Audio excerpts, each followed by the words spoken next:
Assalamualaikum warahmatullahi wabarakatuh. Om Swastiastu, Namo Buddhaya, Shalom. Salam sejahtera dan salam kebajikan. Selamat siang semua.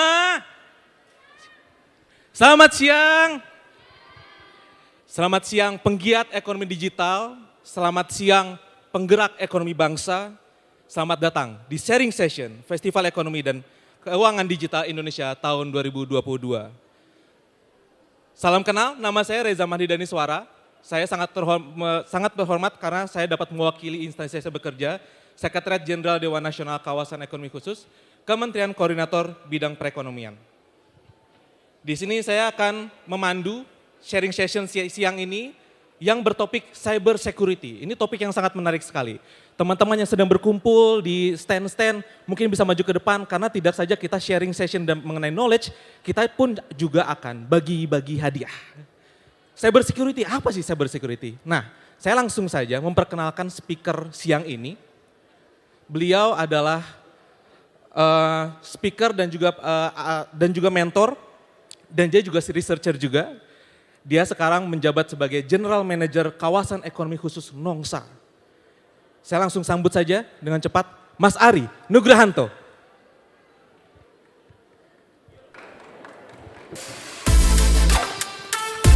Tes. Thank you Mas Reza. Langsung aja ya berarti ya? Langsung saja, teman-teman yang mau berkumpul dan mengerti mengenai cyber security dan practical knowledge about cyber security, langsung kumpul ke depan karena Mas Ari punya banyak sekali daging informasi yang bisa kita makan. Langsung berkumpul ke depan dan kita juga butuh partisipasi dari teman-teman. Langsung, the floor is yours. Silakan Mas Ari. Thank you Mas Reza. Tadi banyak banget yang datang ke booth saya. Mas, ada souvenir enggak? Saya bilang ada, tapi harus ke stage. Tadi yang datang ke booth silakan pendapat ya. Jadi hari ini saya mau sedikit sharing ya tentang cyber security, tapi enggak yang berat-berat yang pasti. Cyber security itu macam-macam ya. Kalau kita bicara berat bisa let's say mungkin seminggu paling cepat, paling lama bisa tahunan ya untuk belajar cyber security. Tapi hari ini sesuai dengan judulnya saya akan coba sharing tentang practical mobile security. Teman-teman siapa yang punya handphone? Pasti punya dong. Wah nggak ada yang juk tangan nih. Punya ya? Oh thank you Pak Rudi. Oke, berarti semua punya handphone. Nah, boleh next. Nah, hari ini kita akan bicara tentang sebenarnya bagaimana preventive measure itu artinya antisipasi. Kebanyakan kita ini kalau udah kebakaran baru deh panik ya. Artinya nggak ada tuh yang kata kunci antisipasi belum ada ya. Pola pikirnya kalau nanti deh kalau udah kena aja kita benerin gitu ya.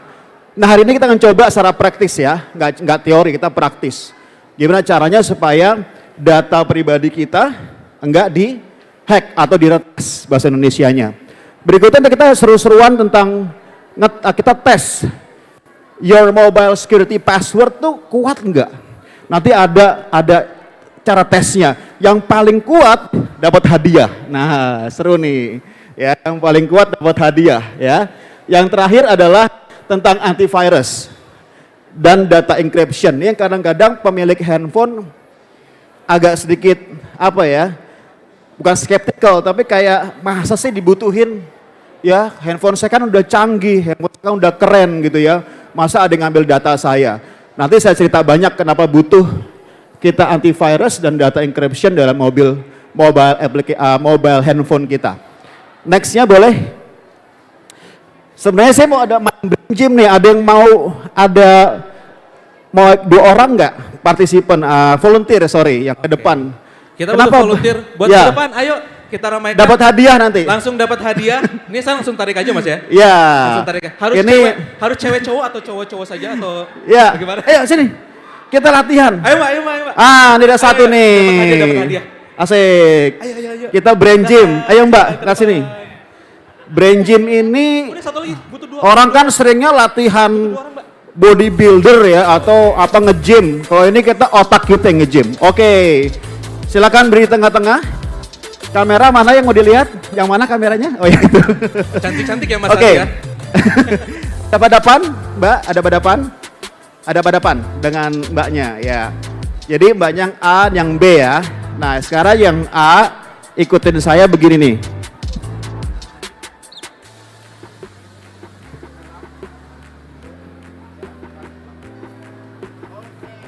Kasih lihat ke mbaknya.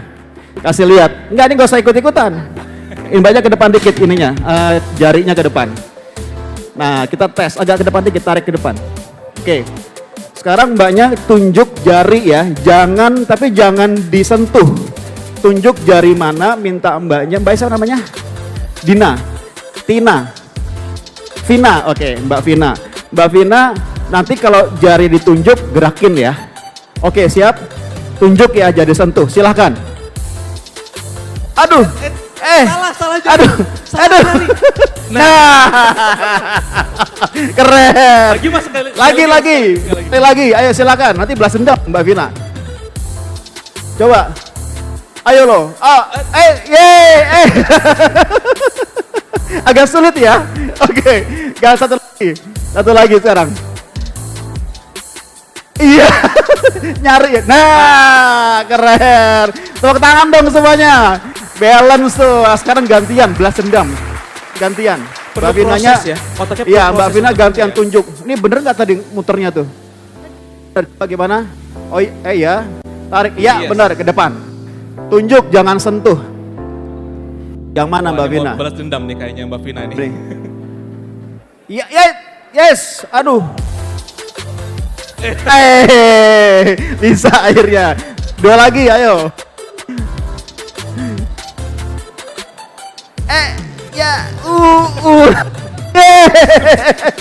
Lama ya. Susah. Oke, lanjut. Satu lagi ya. Kalau kebanyakan kasihan nanti. Ya. Tepuk tangan teman-teman dong. Keren nih ya. Ada yang mau ngasih tahu nggak gunanya apa sih brain gym? Nanti dapat hadiah juga loh. Brain gym tuh banyak banget diterapkan ya. Itu adalah membalance otak kiri, otak kanan. Jadi dalam setiap kita belajar, kalau kita lupa membalance otak kiri, otak kanan, itu dijamin ilmunya nggak masuk. Jadi kadang-kadang latihannya bisa begini, bisa jalan mundur, bisa macam-macam lah. Teman-teman bisa lihat nanti di online ya, di Google ya. Ini satu cara aja. Lucu kan, seru ya. Jadi kadang-kadang tuh, karena kan tangan kiri digerakkan otak kanan, ya kan? Tangan kanan otak kiri. Dikara diputer, nah ini dia nih, otaknya berantem ya. Tapi kan keren tadi bisa. Baik, terima kasih Tina dan Mbak Deli. Tepuk tangan lagi teman-teman. Nanti hadiah kita kasih, Mas Reza. Ya. Kejar Mas Reza ya. Kejar saya aja kalau butuh hadiah. Thank you Mbak Tina. Oke, next silakan. Oke, kenapa? Gini ya? Oh gini, oke. Oh gitu ya, siap. Teman-teman ada yang mau kasih saya sedikit penjelasan nggak? Ada yang tahu tentang hacker? Kadang-kadang kalau ngomong kata hacker, serem ya.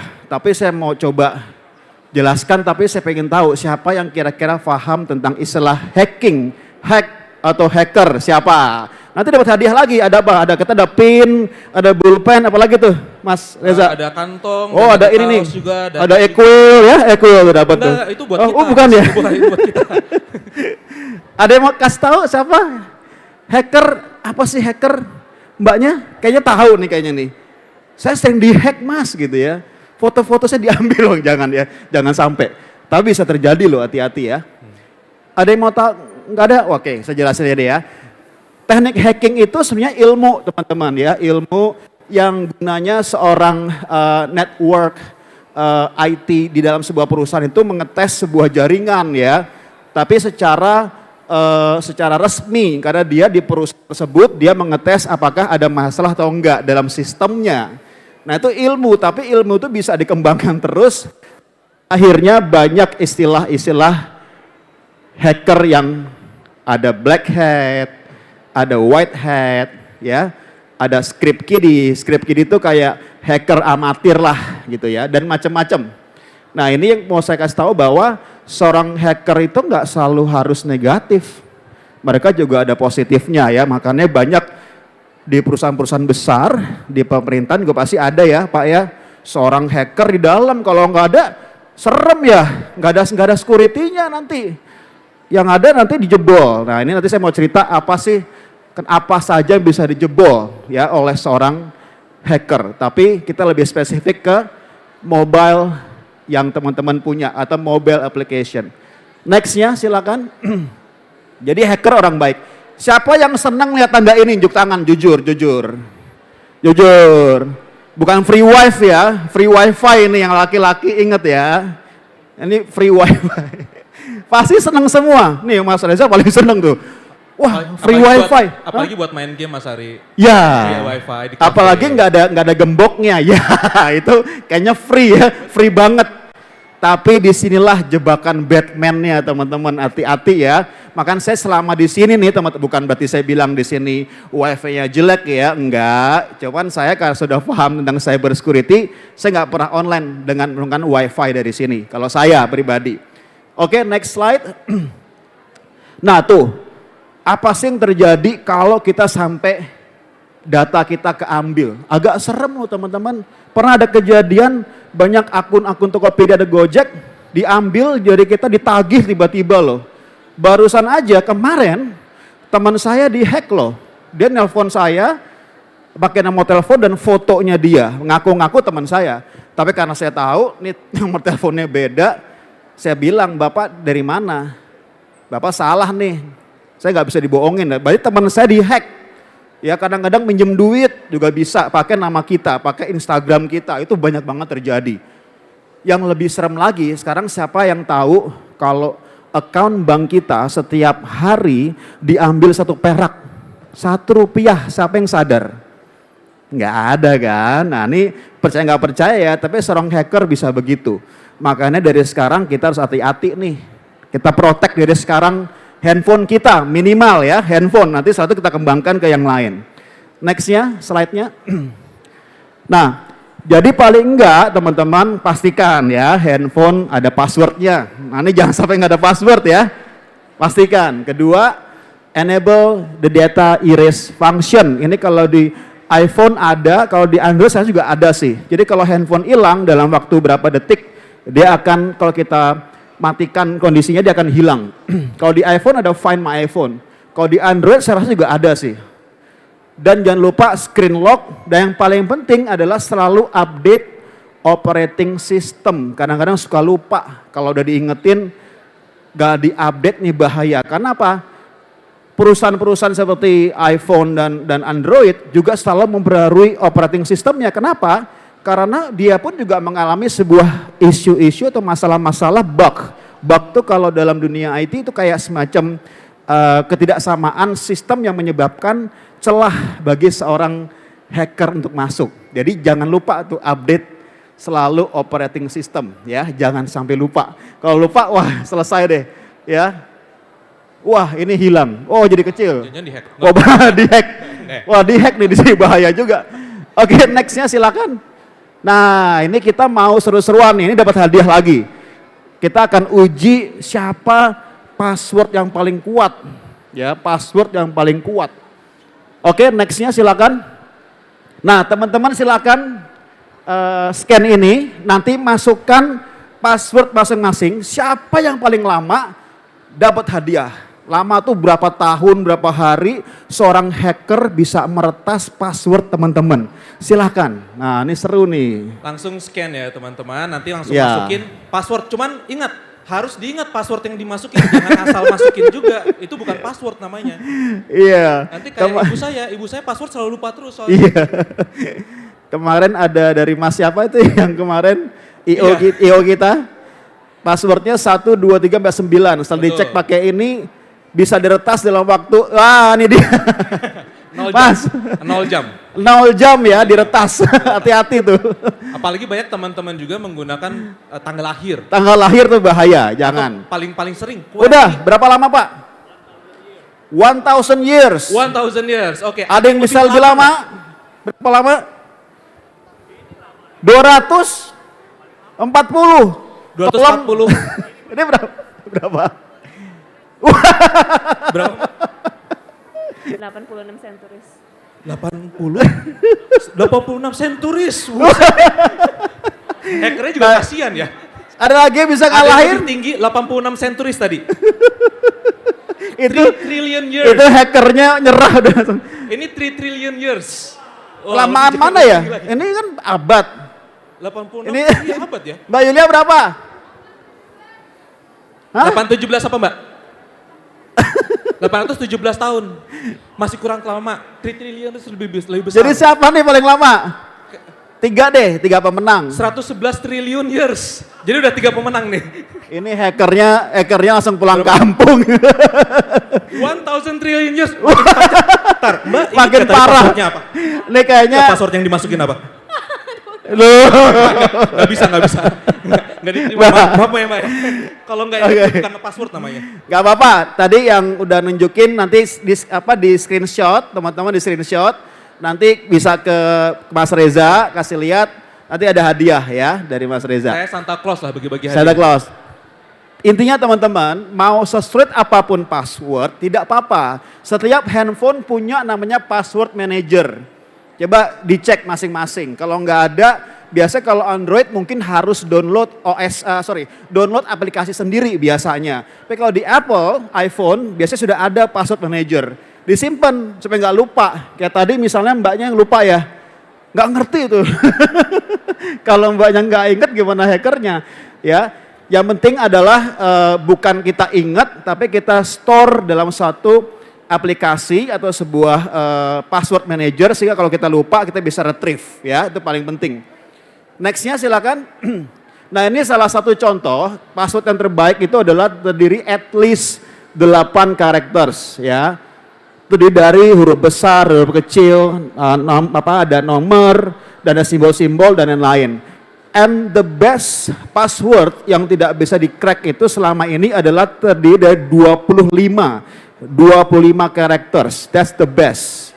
Ya, tapi ingat, simpan di password manager. Jangan sampai lupa. Jangan pernah memasukkan tadi tanggal lahir, nama anak, nama istri atau nama, kalau simpenan juga jangan ya, jangan. Terus apalagi jangan nyimpen nama-nama yang familiar yang kira-kira teman-teman simpen di Instagram, sosial media, mungkin di mana-mana disimpan ada nama tersebut. Jangan, kalau bisa menggunakan hal yang teman-teman juga nggak ngerti itu apa, ya, tapi disimpan dalam password manager. Kalau ada apa-apa retrieve ya. Oke, next. Nah ini ada 2 merek besar teman-teman, mungkin banyak yang tanya, masa sih kita butuh antivirus di handphone gitu ya? Oh perlu teman-teman, perlu sekali. Ini terkadang kita nggak ngeh, masa sih saya dihack, saya kan nggak terkenal gitu ya. Bukan masalah terkenal, tapi data kita ini ibarat handphone kita ini ibarat kamar atau rumah. Bayangin ya, teman-teman bayangin punya rumah, didatengin orang, mandi di kamar mandi kita, tidur di tempat tidur kita, dan yang lain apa enggak serem tuh dikala kita lagi enggak ada gitu ya. Nah, ini sama nih, ibaratnya kalau kita tidak memproteksi handphone kita yang terjadi itu. Tapi kalau teman-teman nyaman dihadiri orang yang enggak dikenal dikala kita enggak ada ya terserah sih. Preference, kalau saya enggak mau, saya sih geli ya, jijik ya. Orang datang enggak dikenal tidur di tempat tidur kita, pakai sepatu kita, pakai baju kita, ini analoginya. Sebuah handphone kan pribadi. Ya, nah itu. Tapi again preference. Norton and McAfee 2 merek besar yang nggak main-main dan dia berbayar tentunya dan tidak mahal untuk menjaga privasi kita. Again privacy itu preference. Kalau saya privacy is number 1 for me. Ya, saya nggak mau rumah saya didatengin orang yang nggak dikenal. Ya, next. Satu lagi data encryption. Data encryption ini juga penting. Kenapa? Dikala kita mengirimkan sebuah message, email, dan lain-lain, kalau nggak di-encrypt, itu akan ada namanya data in process atau data in transit yang ada celah seorang hacker bisa nguping atau airdrop. Ya, dia nguping atau dia bisa melihat percakapan kita apa secara real. Nah ini bagi teman-teman yang di perusahaan-perusahaan besar ya, mungkin di pemerintahan dan lain-lain mungkin harus tahu juga karena kalau handphone tidak di-encrypt semua percakapan dan lain-lain bisa diketahui. Data encryption gampang, ada caranya. Next silakan. Nah, tuh silakan difoto deh. Difoto untuk diikutin cara-cara ini. Yang sebelah sana, sebelah kiri iOS, sebelah sini Android. Ya, teman-teman. So, kembali lagi, privacy data ini adalah preference. Banyak orang-orang, nggak hanya Indonesia, semua orang di dunia masih belum paham tentang pentingnya data privacy. Kalau buat saya data privacy seperti rumah. Kalau rumah kita mau dikunjungi orang yang nggak dikenal, orang yang tiba-tiba masuk kamar kita, mandi di kamar mandi kita, pakai sabun kita. Kalau teman-teman nggak merasa geli, yang nggak jijik ya nggak apa-apa sih. Kalau saya definitely agak nggak mau ya. Maka saya memprotek. Salah satunya juga kalau punya teknologi, kita juga harus ada konsekuensi, jangan apa-apa mau gratis. Ini pola pikir. Ada free wifi langsung connect, waduh serem. USB please, jangan gunain USB lagi teman-teman. Ya, dangerous. Karena banyak sekali cookies yang ngumpet di situ yang bisa jadi celah. Nanti malware ya, bisa celah, hackernya juga bisa masuk. Please jangan pakai. Pakai yang namanya hal lain. Dan pastikan handphone teman-teman setiap waktu Bluetooth-nya mati kalau nggak diperlukan. Bluetooth juga salah satu cara ya hacker bisa masuk. Kecuali yang pakai Apple Watch atau pakai jam-jam yang nggak berhubungan dengan Bluetooth ya silakan dinyalakan. Tapi kalau nggak perlu dimatikan. Begitu, jadi dari saya gitu dulu Mas Reza. Nanti kalau ada Q&A kita sambil ngobrol santai. Kita sambil ngobrol santai, diskusi. Terima kasih teman-teman. Tepuk tangan yang meriah buat Mas Hari Nugrahanto. So memang presentasinya ini mungkin pendek tapi berbobot.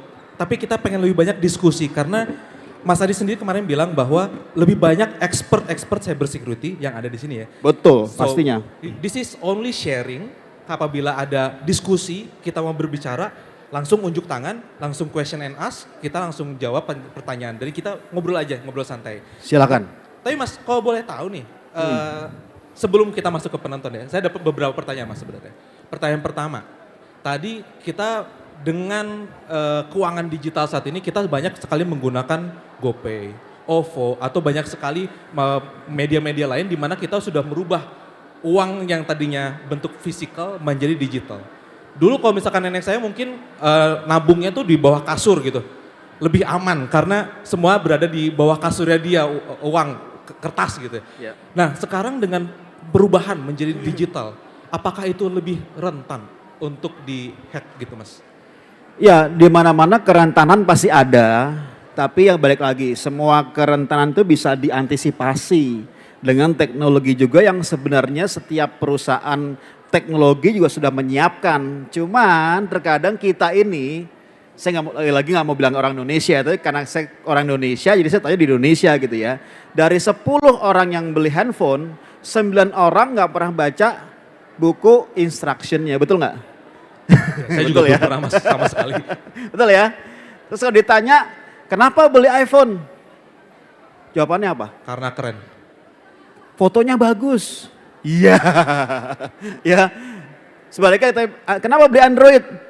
Jawabannya apa kalau Android? Karena bisa bergabung sama Google. Iya. Pasti pertanyaannya jawabannya agak unik-unik ya, bukan kebutuhan. Nah ini yang sebenarnya perusahaan teknologi itu udah menyiapkan yang namanya tadi antisipasinya Mas Reza. Tinggal kitanya nggak paham dan tidak mau tahu dan simply denial. Mungkin dari sekarang udah saya share gini, mungkin sebagian besar masih gak penting lah, biar aja lah saya dihack, saya pengen terkenal gitu ya. Biar dikenal sama hackernya gitu. biar nanti foto saya bisa dipajang di mana-mana gitu. Itu serem juga sih ya. Nah itu Mas, jadi sebenarnya nggak ada yang bahaya teknologi. Selama kita memahami bagaimana cara mengantisipasinya, itu yang paling penting. Jangan denial ya. Dan juga harus mulai dari diri sendiri dulu ya. Yes. Kalau misalkan nemu USB di lantai gitu, jangan terus langsung ambil, langsung colok ke laptop sendiri. Jangan, nanti bisa dihack. Sekarang bahkan ada kabel-kabel yang bisa digunakan untuk ngehack juga. So it comes to your mulai dari awal dulu, dari personal dulu, HP-nya diperkuat dulu, laptopnya diperkuat dulu. Nah sebelum kita langsung masuk ke Q&A, misalkan ada teman-teman peserta yang ingin bertanya, langsung tanyakan. Silakan Mas. Terima kasih, dapat hadiah juga. Pak Rudi terima kasih Pak. Pak Rudi, terima kasih, Pak Edwin terima kasih Pak. Oke, pertanyaan pertama Mas Ari. Wes, silakan. Boleh sebutkan. Tadi bukan yang belakang yang pertama. Oh, pertama. Iya loh. Pertama nama dulu ya, nama Nama, panggilan. alamat, passwordnya apa tadi dimasukin. Silakan password Instagram juga langsung dikasih tahu. Pakai backgrip panjang kali Kak. Apa? Pakai backgrip. Pakai apa? Sorry. Pakai backgrip. Backrip. Ya. Bapak, Masnya. Ya. Bisa juga. Tapi kalau Pakai bisa, backup generator. iya kalau bisa jangan pakai yang third party Mas. Kalau bisa, pakai yang sudah ada di handphonenya kalau bisa. Kalau saran saya ya. Dan kalau third party pun cek apakah itu sudah listed nggak di Android atau di iOS. Karena kalau nggak listed inilah menjadi masalah juga ya. Tapi Google dan iOS pun, Apple pun sudah banyak sekali aplikasi-aplikasi yang sudah di-cut sama mereka karena malicious app ya. Jadi atau app yang mencurigakan. Tapi kita juga mesti paham kalau nggak dalam ekosistemnya mereka jangan Mas. Kalau saran saya sebagus apapun. Tapi kalau tadi kayak Norton McAfee itu definitely dia udah reputasi udah tinggi ya. Jadi cukup dipercaya. Dan pastikan jangan selalu senang dengan sesuatu app yang gratis. Nah ini hati-hati. Siapa sih Mas yang nggak suka gratisan? Iya, saya paham. Saya pun juga begitu. Sebelum paham cyber security. Tapi setelah tahu jangan. Kalau bisa bayar tapi yang masuk akal ya. Bayarnya sesuai dengan kebutuhan untuk menjaga privasi kita. Itu Mas. Siapa? Mas Terima Ari, hadiah. maaf, namanya dulu silakan. Ya, boleh. Namanya tadi siapa? Jadi perkenalkan nama saya Komang Yudi Utama Kak. Gitu. Komang Widota. Dari mana Mas? Dari Singaraja. Enggak perusahaan apa atau pribadi? Dari kebetulan dari undangan GNB. Dari penerima beasiswa Bank Indonesia. Wih, tepuk tangan dong. Sama Ini. teman-teman juga yang di depan. Tepuk tangan semua buat teman-teman yang dapat beasiswa. Keren. Makasih Mas Komang. Makasih. Nanti bilang Mas Reza minta Ya, hadiahnya langsung mana ke gitu. saya ya buat dapat Ah. hadiah ya. Ada banyak sekali print. Silakan Mas. Silakan Mas. Ini kayaknya pakai batik dari pemerintah nih. Silakan Mas. Perkenalkan nama saya Arif dari Jakarta. Woi, sama seorang Jakarta. Halo Mas. Nah. Mau nanya nih Mas, ada beberapa negara itu yang melarang situs atau aplikasi tertentu, sehingga kalau misalnya kita mau menggunakan aplikasi itu harus pakai VPN. Nah, VPN ini kan ada beberapa macam ya, ada yang berbayar, ada yang gratis. Nah, itu pro cons-nya gimana ya? Soalnya VPN sendiri kan kitanya ada di mana, tapi VPN-nya itu kan mirroring ke negara tertentu atau daerah tertentu itu. Nah, masalah keamanannya gimana Mas? Terima kasih. Ini keren banget. VPN ya. Singkatannya Virtual Private Network. Jadi kalau selalu disarankan kalau setiap kita online di tempat umum begini, aktifkan VPN kita ya. Tapi kembali tadi ada yang free, ada yang tidak. Nah, boleh menggunakan free, tapi ingat waktunya, jangka waktu. Kalau teman-teman hanya untuk membrowsing internet Google cuma sebentar, go ahead, use the free one. Tapi kalau udah mau mengirim email, message, suatu yang sifatnya private, jangan pakai yang gratisan. Saran saya. Meskipun banyak sekali VPN itu menggaranti ya, tapi tetap aja kan kita nggak kontrol, kita nggak tahu. Gitu Mas. Jadi saran saya kalau cuma hanya sekedar mau urgent gitu ya, mau cari sesuatu keyword atau apa, silakan pakai yang free. Tapi kalau sudah mau yang lama sampai download, sampai kita harus upload, kirim email, data-data yang sifatnya privacy, please Pak Mas, jangan pakai yang gratis. Oke Mas, thank you. Berarti balik lagi ke masing-masing lagi, di mana kalau misalkan emang udah privacy banget, jangan pakai VPN gitu ya. Kalau Pakai, tapi yang berbayar. Pakai yang berbayar. Yang berbayar. Tapi Ya. banyak ya, maksudnya can we actually trust them VPN itu? Well, depends. Nah ini VPN ini harus cari yang memang legit ya. Kan kita bisa cek di Google ya, ada rankingnya gitu ya. Dan kita masuk ke dalam komunitas orang-orang yang tentang cyber security ini. Ada kok di internet banyak ngasih info-info ya.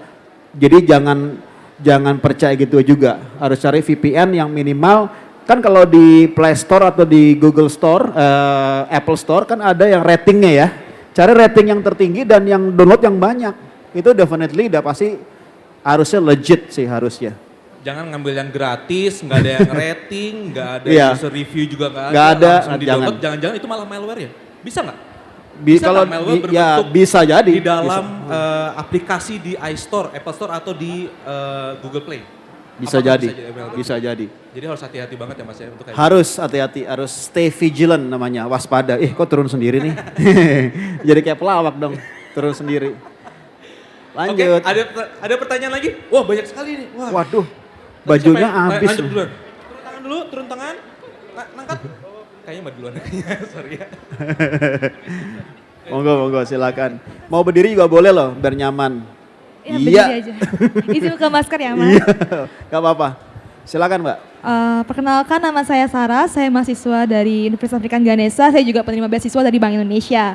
Sebelumnya terima kasih Mas Ari, penjelasannya banget informatif banget dan menambah insight saya. Oh ya Mas, mungkin tadi dapat dijelaskan tapi saya perlu insight lagi. Nah, sekarang lagi nge-trend nih tentang phishing loh Mas. Jadi kayak dia masuk link, terus itu misalnya nih phishing di Instagram gitu. Nah, based on my experience, jadi dulu saya pernah di DM sama orang stranger, and then saya juga dikasih link, ini bukannya kamu ya, dikasih link, terus saya kaget dong, saya buka link itu masukin akun saya gitu, login gitu. Nah, saya pernah langsung login, ternyata kena hack gitu. Nah, gimana sih caranya Mas untuk nge-report link itu atau mungkin biar tidak ada korban-korban lainnya gitu tentang phishing tersebut. Nah, terus gimana kita tahu biar itu tuh ternyata adalah phishing gitu. Kita tahu kalau link itu adalah phishing. Nah, sekian dari saya, terima kasih Mas. Oh, tepuk tangan dong, pertanyaannya susah. Pertanyaan bagus Tapi nggak apa. Karena sering terjadi loh Mas. Iya, Email, WhatsApp, Instagram Betul. memberikan link. Betul. Oke, saya sharing sedikit tentang pengalaman saya ya. Mungkin ini ada yang lebih tahu, terutama teman-teman yang kerja di Instagram mungkin bisa bantu. Ada di Instagram? Oh nggak ada kayaknya. Kalau harus kita undang ya. Ini pengalaman aja. Jadi gini, ini yang selalu lagi-lagi pola pikir. Kita harus tahu siapa sih follower kita. Nah ini terkadang kita terkelabui dengan yang namanya kalau yang udah follow, wih berapa? 10 juta ya? 9 juta, 9 juta. Saya private. 15 juta? enggak, private. Itu udah maksud juga kenapa saya private. Karena saya mau tahu, saya mau kontrol siapa follower kita tuh. Jadi kita bisa bedain mana yang phishing atau enggak. Yang kalau prinsip ini, kalau sampai itu phishing atau itu sebuah malware atau sebuah orang yang dihack coba mau hack kita, itu satu hal yang enggak normal. Contoh gini, misalnya dia kirim DM tapi fotonya ada, tapi kok seolah-olah kok nggak di follower kita ya gitu loh. Nah itu udah satu sindrom tuh ya. Tapi kalau kita tahu siapa follower kita, dengan sangat easy kita tahu. Ini ada yang dihack nih teman kita gitu loh. Atau simply dia melakukan sebuah pertanyaan atau negurnya itu agak, nah ini kalau kita nggak paham siapa follower kita nggak tahu kebiasaannya kan. Contoh misalnya ada teman saya tiba-tiba minjem duit.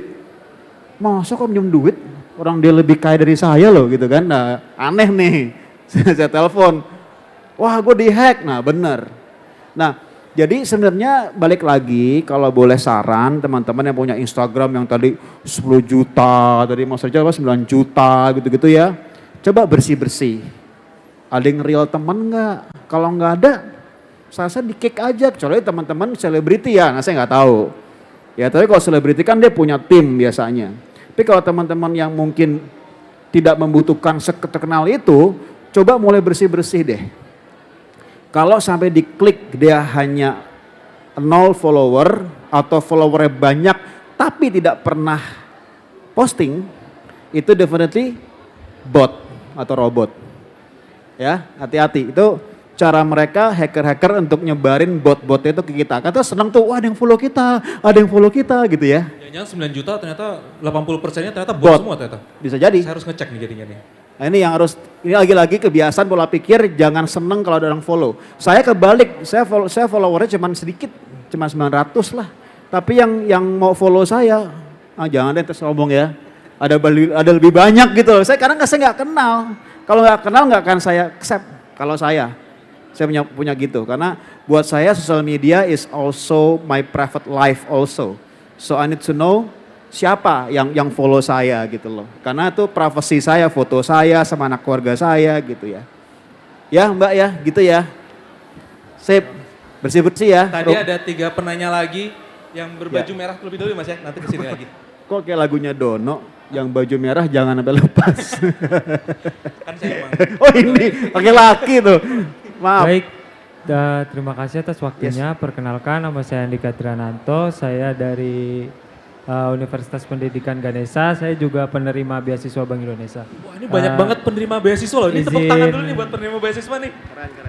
Keren. Izin bertanya, Kak, menurut Kakak aman apa tidak sih kalau kita menge-save baik itu di akun Instagram kita atau m-banking kita tuh terkait kayak kita tuh kayak nge-save username dan password kita tuh di HP kita, jadi kita tidak mengisi lagi username dan password itu.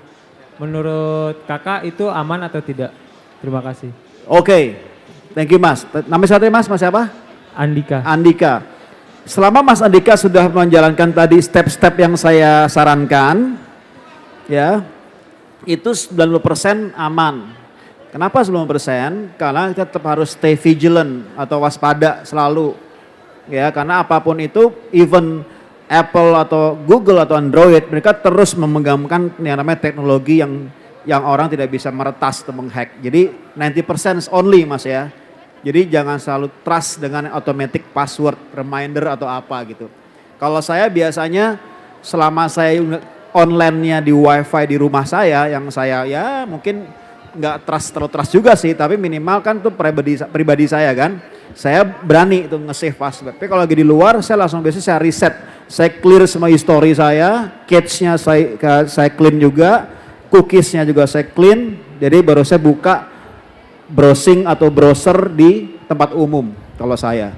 Jadi nggak bisa di trace sama siapapun. Apa sih si Ari ini pernah ngapain? Nggak bisa di trace karena udah saya erase gitu. Jadi harus juga teman-teman yang punya laptop atau handphone sering-sering hapus historinya ya teman-teman supaya hackernya nggak tahu kebiasaan kita apa. Kau tahu suka lupa, malah males kan ngapusin history kan, ya itu hati-hati ya. Ingat ya, jadi kalau ada email atau WA atau message yang kira nggak dikenal, langsung jangan dibuka, langsung dihapus. Blok kalau perlu. Jangan lupa di blok nomor teleponnya. Mas Ari, Ya, Mas? aku Yes. mau nambahin pertanyaan dari Mas Ari, bagus banget soal pertanyaan. Dan sangat relate, karena banyak orang yang pengen convenient, ya kan? Jadi saya udah masukin password di Google Chrome atau something, dan saya pergi ke tempat lain dan saya wifi, ya saya pengen pada saat saya transaksi, langsung aja menggunakan yang sudah tersave di sana gitu. Tadi bagus, is it actually safe? Well, like I said before, 90%. 90%. 90%. Yang paling aman pastinya langsung di buku catatan, buka dulu buku catatan, terus masukin lagi gitu ya. Boleh, kalau mau masih manual boleh. Iya. Itu sangat boleh, malah sangat aman ya. Sangat aman kan? Kalau misalkan passwordnya Masukin ke berangkas gitu ya. Iya, catatan masukin Boleh. berangkas gitu kan. Boleh. Tapi kan setiap handphone itu sudah ada password manager. Handphonenya sendiri ya, dia tidak terkonek dengan yang namanya internet atau connectivity, nggak ada tuh, harusnya itu. Tapi kalau mau pakai secara konvensional disimpan di kertas dan dimasukin ke berangkas sih boleh aja sih, tapi ya again praktis nggak? Kalau tiba-tiba kita lagi pingin lupa dan mau ditaruh di jalan, pulang ke rumah dulu dong, buka berangkas ya. Tapi berarti password manager itu tidak terkonek sama internet, saya baru tahu nih. Enggak. Password manager. Jadi Supposed to be enggak, supposed to be makanya enggak? Oke. cek kalau iPhone definitely enggak, kalau Android saya nggak pernah tahu, tapi coba cek harusnya sih enggak harusnya.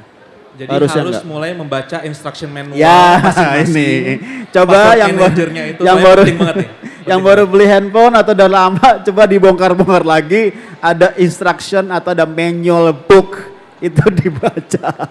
Kalau nggak ada ya udah online aja by Google ya. Nah ini biasain membaca teman-teman. Oh jadi kayak guru gini ya. Tapi emang bener literasi kita kurang loh. Jangan bikin malu gitu loh.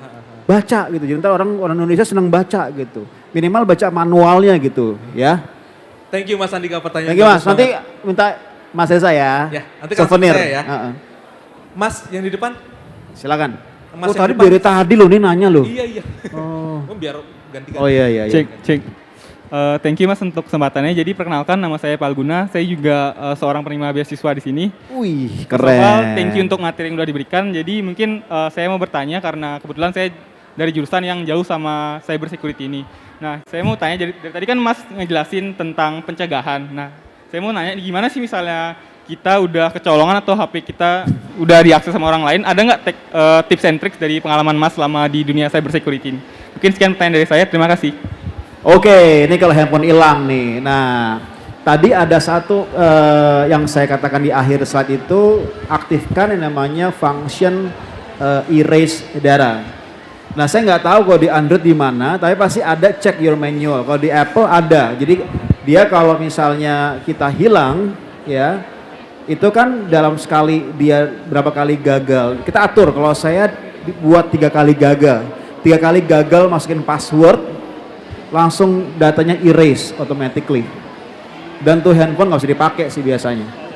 Nah kalau di Android cek. Nah ini one of the reason kenapa orang beli iPhone, bukan untuk gaya-gayaan loh. Saya nggak tahu Android bagaimana. Saya nggak mau jelekin dua merek ini, tapi ini pengalaman saya pribadi ya. Why I choose Apple? Karena tadi buat saya secure at the moment ya, sementara ini gitu loh. Itu artinya ada alasan tersendiri kenapa saya membeli Apple, bukan untuk gaya-gayaan, tapi untuk privasi saya. Kalau saya pribadi, again nih saya nggak promosin Apple ya, cuman saya punya handphone kebetulan Apple dari dulu gitu ya. Karena saya mau jaga privasi saya, Mas. Gitu. Nah, saya di Android juga ada function itu, tinggal diatur berapa kali gagal. Tapi hati-hati nih, hati-hati. Kadang-kadang yang ngilangin data bukan yang nyolong, tapi yang punya sendiri. Lagi Salah masukin pin. lagi gabut, lagi ngantuk, masukin pin, 3 lupa kali gagal. settingan 3 kali, ya kabur semua. Hati-hati. Tapi ini satu lagi nih paling penting teman-teman, jangan lupa store your data itu di cloud. Nah modal dikit deh, bayar cloud yang nggak mahal-mahal tapi bisa nyimpen. Ya kalau di Google Drive gitu misalnya, ya kan. Kalau di Apple di iCloud. Jadi kalau sampai kitanya yang ngilangin sendiri nih, ada backup. Biasanya paling sedih foto-foto ya. Ya, foto-foto sama siapa? Mantannya Mas Reza ya? Udah punya istri tapi. Hilang kan sedih tuh. Nah, itu yang harus hati-hati. Ya, jadi harus ada backup cloud. Ya, minimal. Kalau sampai diambil handphonenya dan otomatis kan erase tuh. Nah, tapi masih punya data di cloud gitu. Dan fitur-fitur ini ada semua ya di HP. Ada. Itu sebenarnya ada. Ada. semua. Lengkap. Malah kadang kita hanya menggunakan handphone hanya untuk WhatsAppan, teleponan, untuk foto-foto. Padahal ini banyak sekali. Dan perkembangan digital juga menggunakan pembayaran menggunakan handphone juga. Jadi alangkah baiknya kalau misalkan langsung menggunakan cloud atau fitur-fitur yang ada di handphone masing-masing. Yes, setuju. So dari sekarang maksimalkan your mobile phone, teman-teman. Maksimalkan. Jangan cuman hanya untuk foto-foto ya. Biasanya kalau beli handphone mahal karena foto ya. Tapi memang bener sih, saya juga mengakui sih. Ya, respect your privacy guys. Respect your privacy. Dengan ini juga kita bisa respect privasi orang lain juga. Itu. Ini yang kita harus sebarkan kemana-mana bahwa kita harus belajar namanya menghormati at least our privacy dulu. Baru privasi orang lain. Misalnya contoh kalau kita mau bikin presentasi, jangan dong ngambil foto-foto yang orang lain punya. Cari foto-foto yang gratis. Kan ada tuh yang free. Kalau yang berbayar ya bayar. Kalau terpaksanya ngambil punya orang, kasih dong watermarknya, diambil dari mana gitu. Tuh respect privasi orang dan intellectual property itu mahal IP. Ya, nih ya banyak kan teman-teman yang buat presentasi berkeren-keren fotonya, ngambil aja di Google. Padahal tuh IP-nya orang. Ya, nah ini kita belajar untuk menghormati privasi dan intellectual property semua orang. Gitu Mas. Tadi ada satu pertanyaan lagi kayak dari Mbak yang di depan ini. Oh siap. Ya, Mbak. Sedang menunggu juga dari tadi. Dia menunjuk juga cepat. Mas Reza gimana sih? Maaf Mbak. Ya, satu-satu. Ayo Mbak. Udah disiapin. Kaget loh ada jongkok di situ. Sebelumnya terima kasih kesempatannya. Perkenalkan nama saya Manika dari jurusan kimia. Mungkin jurusan saya Iya, saya dari jurusan kimia dan mungkin ini sangat jauh tentang topik hari ini ya Kak ya. Nah, seperti yang kita ketahui SDM cyber security ini di Indonesia ini kan masih sedikit Kak ya, dan masih banyak peretasan-peretasan yang terjadi dari perusahaan yang kecil maupun perusahaan yang besar.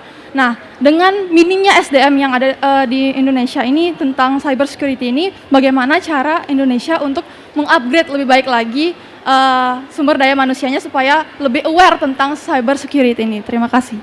Wih keren, tepuk tangan. Iya ini keren, makasih Mbak. ini mohon bantuan dari kementerian juga dong buat buat mengendorse. Oke, thank you Mbak. Siapa tadi namanya? Rika, Marika. Thank you Mbak Marika, keren. Jadi begini, betul kita memang sudah harus saatnya belajar ya. Tadi jangan sedih. Jurusan kimia, saya dulu punya student kampus Merdeka, jurusan kimia, jurusan sastra Jerman, akunting, sekarang jadi IT specialist. Jadi seorang coder, seorang designer, ya. Jadi jangan sedih, tenang aja. Semua jurusan bisa jadi IT kok, tenang aja ya. Jadi nggak milik dasar orang IT mas, ya. Jadi kalau seorang jurusan atau yang belajar di luar IT, itu sekarang dunia itu sudah IT semua. Kenapa dalam ekosistem software developer pasti ada orang yang non IT. Kan ada seorang programmer, ada seorang designer, ada seorang yang di luar dari IT. Ini terdiri orang kimia, sejarah, sosiologi, semua di luar. Kenapa? Karena mereka ini akan membantu seorang coder dan seorang designer menjawab sebuah masalah. Kan mereka ini cuma hanya membuat, tapi nggak paham masalah yang sekitar ini gitu loh. Ya, jadi belajar cyber security itu bisa dimulai dari macam-macam ya. Kalau di kita di Infinite Learning ini ada program kursus cyber security ya untuk dasar, again dasar bukan technical, yang kerjasama dengan Royal Melbourne Institute of Technology. Direct langsung pengajar dari Australia dan sertifikatnya pun langsung dari Australia, bukan dari Batam ya, bukan dari kita maksudnya. Ya, dulu pernah saya mau berubah kan Indonesia gitu. Kok nggak bisa? Terus kata yang orang Australia, kau mau dari Indonesia? Oh iya enggak, ganti Australia lagi deh. Jadi sertifikatnya langsung dari Australia. Ya, nanti kalau mau tahu lebih banyak silakan ke booth kita atau bisa langsung nanti scan. Oh ini udah beda ya ini maksudnya. Nanti bisa scan QR code-nya atau bisa buka kita punya website ya, nongsadigital.com ya, nongsadigital.com. In fact malah tanggal 18 Juli ini sampai 26 ini saya melatih dari Kementerian Kominfo dan Kementerian Komarves ya untuk cyber security. Bisa belajar, jadi semua jurusan udah bukan milik orang IT lagi sekarang. Ya. Oke. Sudah ada Thank you. PR-nya di layar. Ini oke, silakan kalau mau join our community silahkan, nanti kalau ada info-info tentang pelatihan atau diskon-diskon apa nanti dapat ya, pasti ya.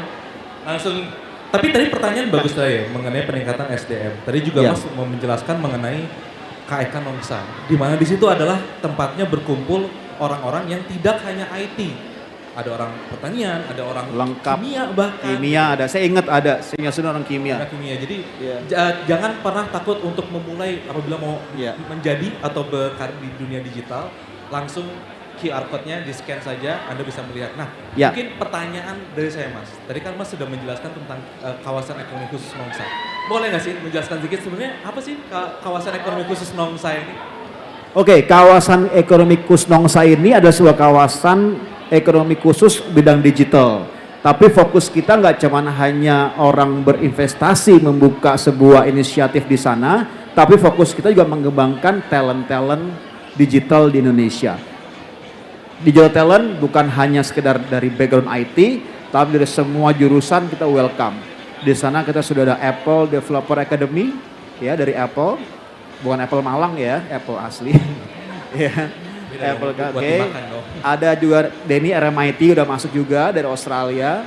Kita juga ada dari nanti soon will be dari Amazon ya. Kita Amazon training partner dan banyak sekali brand-brand besar lain yang akan masuk tapi saya mau sebutkan. Tapi yang pasti merek-merek dari Amerika kebanyakan yang akan bergandengan tangan untuk apa? Untuk meningkatkan talent Indonesia. Nanti mudah-mudahan kalau ada yang telepon saya, Mas, saya mau pesan pembantu mas. Oh mohon maaf, Indonesia udah nggak ada pembantu sekarang. Adanya digital talent, mau nggak segini? Nah itu mimpi saya mas. Karena terakhir saya lihat di KK Nongsa juga banyak anak-anak muda juga berkumpul juga. So it become like ekosistem untuk membangun dunia digital juga. Jadi emang tepatnya kayak gaul juga, terus kayak anak Harus muda dong. yang jauh lebih muda dari saya bahkan kayaknya. Udah tua berarti ya? Lumayan. Di sana nggak ada yang pakai kemeja tapi kaos semua. Kalau pakai kemeja nggak kreatif ya. Dan bisa kerja di pantai, kita punya pantai, ya bisa kerja di mana aja bebas. Selama wifi-nya ada, kalau nggak ada nggak bisa kerja. Tapi bebas, kita seru, banyak orang kreatif. Kita juga sana ada studio animasi terbesar juga di Asia.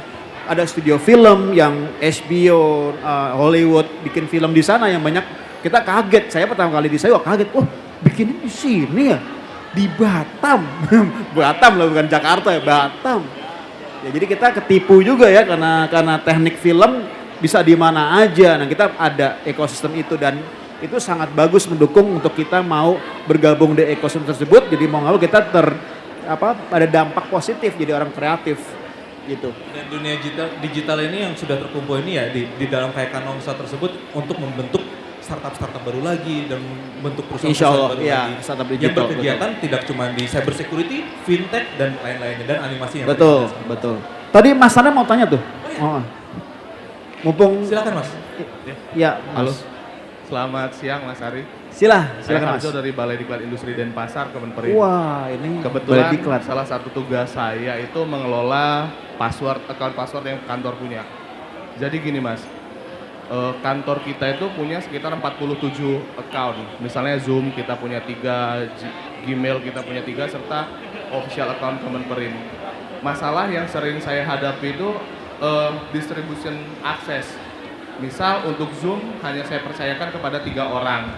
Tapi nanti ini nyebar kemana-mana nih. Ada nggak sih panduan standar untuk kita yang ditugaskan sebagai password manager itu seperti apa? Karena ketika kita memberikan akses password account premium kita lah misalnya ke satu teman tidak kepada teman yang lain, jatuhnya bukan urusan profesional, nanti like and dislike gitu. Tapi kalau saya sudah bilang oh SOP-nya seperti ini. Nah untuk kita bisa bilang SOP seperti ini tuh ada panduannya nggak sih?